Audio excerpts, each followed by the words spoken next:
दोस्तों, मुझे बहुत लोगों ने कहा कि मुझे मोदी जी की अमेरिका की ट्रिप का रिव्यू करना ही चाहिए, तो मैं आज उसी का रिव्यू करूंगा। जानने की कोशिश करेंगे कि भाई मोदी जी 5 दिन के दौरे पर गए थे, लेकिन 3 दिन में ही वापस क्यों आ गए। ऐसा क्या हुआ कि अमेरिका जैसी बढ़िया जगह से 2 दिन पहले ही लौट आए। देखिए, ये बात मैं पहले भी कह चुका हूं कि भाई दुनिया में प्यार मोहब्बत की सिर्फ बातें होती हैं, बट दुनिया चलती पावर और वार से है। और ये दुनिया का निजाम है कि जिसकी लाठी उसकी भैंस। देखिए, पहले दुनिया में सिर्फ 2 भाई थे, अमेरिका और रशिया। उन्हीं के बीच में गैंगवार हुआ करती थी। अभी जाहिर सी बात है, निजाम बदल गया। ऊपर वाले ने दुनिया बनाई ही ऐसे है कि दुनिया का सिस्टम बदलता रहता है। तो अब हो गए 3 भाई, रशिया, चाइना और अमेरिका। अब इन तीनों में गैंगवार हो रही है। तो जाहिर सी बात है, जब 3 हो गए तो दुनिया के लड़ने का तरीका भी अलग हो गया। और यह फॉर्मूला दुनिया भर में हर जगह लागू होता है। जैसे कि अगर आपके मोहल्ले में कोई एक पावरफुल आदमी है और उसका कोई दोस्त है, तो समझ लो कि वो सबका दोस्त है।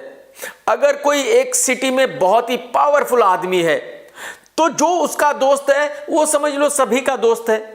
अगर एक देश में कोई पावरफुल आदमी है, जैसे आज इंडिया में मोदी, तो जो मोदी जी का दोस्त है वो समझ लो सभी का दोस्त है। तो दुनिया का निजाम भी वैसा ही है। जो अमेरिका का दोस्त है वो समझ लो उन सब देशों का दोस्त है जो अमेरिका के पाले में है।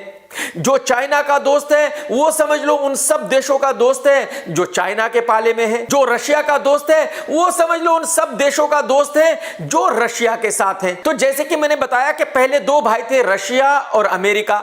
तो जाहिर सी बात है, दुनिया 2 धड़ों में बटी हुई थी। लेकिन अब 3 भाई है, चाइना भी एक भाई बन गया है। तो अब दुनिया 3 धड़ों में बटी हुई है। इंडिया काफी पहले रशिया के साथ हुआ करता था, फिर उसके बाद अमेरिका के साथ चला गया। जब से मोदी जी इंडिया के पीएम बने हैं, तब से तो इंडिया और अमेरिका की बहुत ही बढ़िया दोस्ती चालू है। क्योंकि ट्रंप मोदी जी की पब्लिसिटी करते थे और मोदी जी ट्रंप की पब्लिसिटी करते थे। खैर, मोदी जी अमेरिका 5 दिन के दौरे पर गए और उनको लगा कि भाई उनका स्वागत वैसे ही होगा जैसे ट्रंप के वक्त में हुआ करता था। उनका अमेरिका में बोलबाला वैसा ही होगा जैसे उस वक्त हुआ करता था। बट ऐसा कुछ हुआ नहीं। मोदी जी एयरपोर्ट पर उतरे, बट कोई लेने नहीं आया। इसके बाद मोदी जी को पूरी उम्मीद थी कि कमला हैरिस उनको फुल सपोर्ट करेंगी, क्योंकि कमला हैरिस के बाप दादा इंडिया से हैं। तो जाहिर सी बात है, मोदी जी बहुत उत्सुक थे कि भाई कमला हैरिस से कब मुलाकात होगी। कमला जी से मुलाकात हुई और ज्वाइंट प्रेस कॉन्फ्रेंस हुई और कमला जी ने बैठते ही मोदी जी को डेमोक्रेसी का पाठ पढ़ाना शुरू कर दिया। कमला जी ने इशारों ही इशारों में मोदी जी को बताना शुरू कर दिया कि भाई जो आप इंडिया में कर रहे हो उससे हम बिल्कुल भी खुश नहीं हैं। हम जो है डेमोक्रेसी के सपोर्टर हैं। और 7 साल पहले डेमोक्रेसी इंडेक्स में इंडिया 27वें नंबर पर था और आज 57वें नंबर पर है, यानी 30 पायदान नीचे चला गया है। तो कमला जी ने डेमोक्रेसी पर फुल जोर दिया। मोदी जी को बताने की कोशिश की कि भाई जिस तरह से आपने मीडिया को कंट्रोल कर लिया है, जिस तरह से आप किसानों की बिल्कुल नहीं सुन रहे हैं, इससे हम बिल्कुल खुश नहीं है। यानी कमला जी की हर दूसरी लाइन में डेमोक्रेसी अल्फाज था। और डेमोक्रेसी सुनकर मोदी जी ऊपर और नीचे देख रहे थे, कभी यहां देख रहे थे, कभी वहां देख रहे थे। मोदी जी की समझ में नहीं आ रहा था कि भाई कहूं तो क्या कहूं, रिप्लाई दूं तो क्या दूं। खैर, कमला जी ने मोदी जी को डेमोक्रेसी का लेक्चर देकर के बोला कि अब आप जाइए। मोदी जी को लगा कि भाई बाहर गेट तक कमला जी छोड़ने आएंगी। कमला जी ही क्या, कोई भी छोड़ने नहीं आया।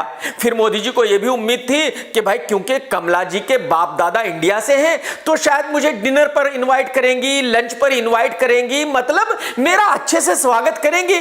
कमला जी ने बिल्कुल कतई कोई भाव नहीं दिया। मोदी जी ने सोचा कि भाई चलो छोड़ो, कोई बात नहीं, प्रेसिडेंट साहब से जब मुलाकात होगी तो फिर बहुत अच्छे से स्वागत होगा। दूसरी तरफ गोदी मीडिया पूरे अमेरिका में घूम घूम कर बेइज्जती कराता रहा। जैसे अंजना ओम कश्यप जी एक अखबार लाइव लेकर बैठ गई और उसको खोलने लगी कि देखिए अब मैं दिखाती हूं कि मोदी जी के कितने बड़े बड़े फोटो छपे हुए होंगे इस अखबार के अंदर। और जब अंजना जी ने पूरा अखबार खोलकर देखा तो वहां फोटो तो छोड़ दीजिए, एक छोटी सी न्यूज भी नहीं थी कि मोदी जी अमेरिका में आए हैं। अंजना जी बहुत ही मायूस हो गई और उन्होंने कहा कि कोई बात नहीं, आज नहीं कल के अखबार में जरूर आएगा। कल भी नहीं आया, परसों भी नहीं आया। यानी अमेरिकन मीडिया ने मोदी जी को पूरी तरह इग्नोर कर दिया।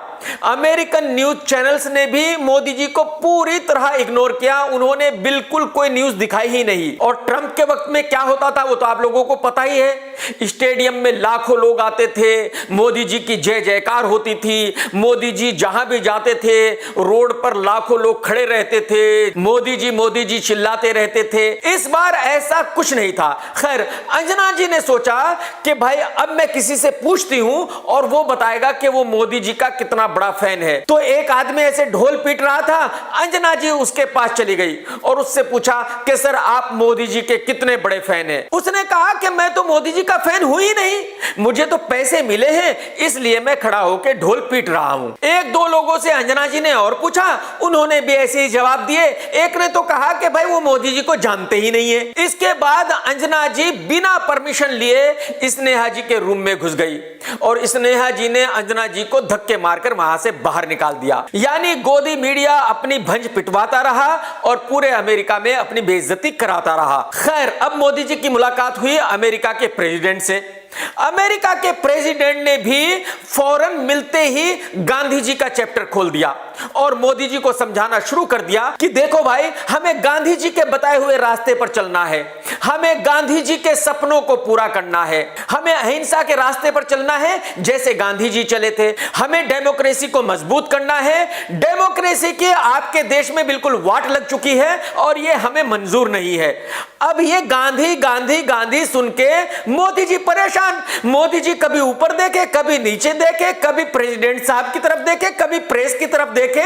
मोदी जी को समझ में नहीं आ रहा था भाई ये हो क्या रहा है, ये लोग मुझे अमेरिका में बुलाकर मेरी बेइज्जती क्यों कर रहे हैं। आरएसएस के लोग तो ये कहते हैं कि भाई गॉड से सबसे बड़ा देशभक्त था और गांधी जी सबसे बड़े देशद्रोही थे। तो जाहिर सी बात है मोदी जी गांधी पे भाषण सुन सुन के परेशान हो रहे थे, लेकिन मोदी जी कर भी क्या सकते थे। खैर, प्रेसिडेंट साहब ने यह पूरा लेक्चर देकर मोदी जी को कहा कि अब आप जाइए। मोदी जी को लगा कि भाई प्रेसिडेंट साहब तो मुझे दरवाजे तक जरूर छोड़ने आएंगे, बट वो कहां आने वाले थे। वो तो छोड़िए, कोई दूसरा भी मोदी जी को छोड़ने नहीं आया। मोदी जी को अकेले ही बाहर निकलना पड़ा। अपनी गाड़ी में बैठे और होटल में चले गए। तो मोदी जी की इन दो मीटिंग से पूरी दुनिया में मैसेज चला गया था कि भाई अमेरिका मोदी जी को बिल्कुल भाव नहीं दे रहा है, बल्कि चाय कम पानी समझ रहा है और मोदी जी को टाल रहा है। तो जो अमेरिका के साथी देश थे उनकी समझ में आ गया था कि अब उनको मोदी जी के साथ कैसे बिहेव करना है, अब उनको मोदी जी से कैसा ताल्लुक रखना है। खैर, इसके बाद मोदी जी गए यूएन में भाषण देने के लिए। मोदी जी को पूरी उम्मीद थी कि भाई हॉल खचाखच भरा होगा, बट जैसे मैंने कहा कि मैसेज तो जा चुका था, तो दुनिया के लीडर्स को पता चल गया था कि भाई उनको क्या करना है। तो वहां तकरीबन 80% सीटें खाली थी, तकरीबन 20% लोग बैठे हुए थे। मोदी जी बेचारे मायूस हो गए, लेकिन भाषण तो देना था। मोदी जी ने आधे दिल से भाषण दिया और वहां से निकल के अपने होटल पहुंच गए। यह सब कुछ 3 दिन में हो चुका था। अब अगले 2 दिन मोदी जी की मीटिंग थी दुनिया के बाकी देशों के लीडर से। तो मोदी जी ने अपने पीए से पूछा कि भाई कल का प्रोग्राम बता दे, कितने बजे किससे मीटिंग है, किसके साथ लंच है, किसके साथ डिनर है। पीए ने कहा कि सर कल का तो ऐसा कोई प्रोग्राम है ही नहीं। मोदी जी ने कहा कि भाई कैसे नहीं है, अरे भाई हम 5 दिन का प्रोग्राम बनाकर इसीलिए तो आए थे। कल और परसों तो मुझे बाकी देशों के लीडर से मिलना है, उनके साथ लंच करना है, उनके साथ डिनर करना है, उनके साथ बहुत ही इंपॉर्टेंट बातें डिस्कस करनी है। पीए ने कहा कि हाँ सर प्रोग्राम तो ऐसा ही था, मीटिंग भी थी, डिनर भी था, लंच भी था, बट प्रॉब्लम यह है कि सब कुछ कैंसिल हो गया सर। मोदी जी ने कहा कि भाई ऐसे कैसे कैंसिल हो गया।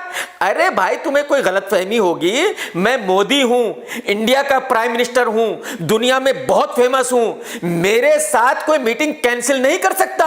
आपको बहुत बड़ी गलतफहमी है, आप उनको दोबारा फोन कीजिए और कंफर्म कीजिए। पीए ने बोला कि सर मैंने फोन किया था और कंफर्म करने की कोशिश की थी, बट प्रॉब्लम यह है कि कोई भी मिलने को तैयार ही नहीं है सर, और मैंने जिसको भी फोन किया उसने पहले तो मना किया, फिर फोन कट किया और उसके बाद मुझे ब्लॉक कर दिया, तो मैं दोबारा फोन भी नहीं कर सकता।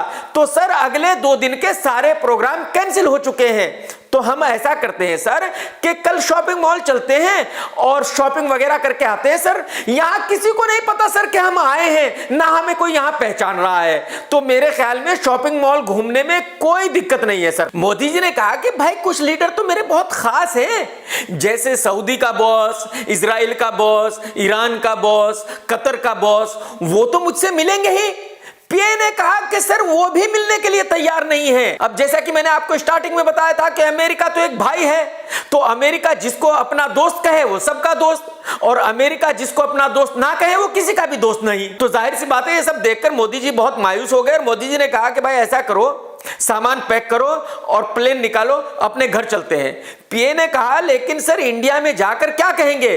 इंडिया में लोग कहेंगे कि भाई 5 दिन के लिए गए थे, सिर्फ 3 दिन में वापस भागकर आ गए, ऐसा क्या हुआ? मोदी जी ने कहा कि दिक्कत कोई नहीं, सारा मीडिया अपना है। मीडिया से कहो कि कल दिन भर यह खबर चलाए कि देखो मोदी जी काम कितना जल्दी जल्दी करते हैं, जो 5 दिन का काम था वो सिर्फ 3 दिन में करके वापस आ गए हैं। सत्यमेव जयते। दोस्तों अगर आपको मेरा वीडियो पसंद आया है तो लाइक जरूर करो और शेयर जरूर करो, और यार वो घंटी तो दबा दो भाई। आप घंटी नहीं दबाओगे तो आपको नोटिफिकेशन कैसे मिलेगा, कैसे पता चलेगा कि मैंने नया वीडियो डाला है?